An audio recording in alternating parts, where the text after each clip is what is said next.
नमस्कार, आपण पाहत आहात पनवेल वार्ता न्यूज। कळंबोली सेक्टर 6 मधील मार्केटच्या कामामुळे नागरिकांच्या सुरक्षिततेचा प्रश्न ऐरणीवर आला आहे। गेल्या वर्षी जून महिन्यापासून सुरू असलेल्या मार्केटच्या कामामुळे यापूर्वी व्यवस्थित बांधण्यात आलेला फुटपाथ पूर्णपणे उद्ध्वस्त करण्यात आला आहे। धक्कादायक बाब म्हणजे फुटपाथवरील चेंबर्सवर सिमेंटचे झाकण बसवण्याऐवजी तात्पुरत्या स्वरूपात लाकडी फळ्या ठेवण्यात आल्या आहेत। पावसामुळे ही लाकडी झाकणे कुजण्याची आणि तुटण्याची शक्यता निर्माण झाली असून कोणताही मोठा अपघात घडण्याचा धोका वाढला आहे।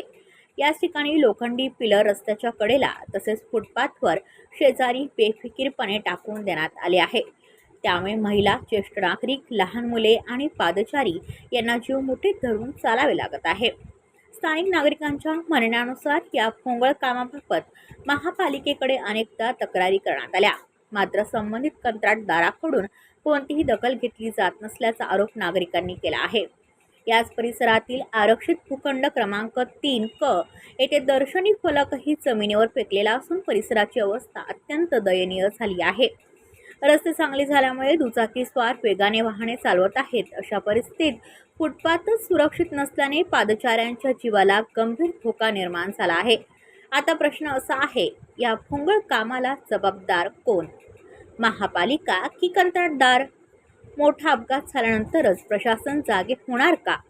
स्थानिक नागरिकांची मागणी आहे की संबंधित कंत्राटदारावर तात्काळ कारवाई करून फुटपाथ, चेंबर्स आणि धोकादायक साहित्य त्वरित सुरक्षित करण्यात यावे, अन्यथा भविष्यात एखादा निष्पाप नागरिक अपघाताचा बळी ठरल्यास त्याची संपूर्ण जबाबदारी संबंधित यंत्रणा आणि कंत्राटदारावर असेल।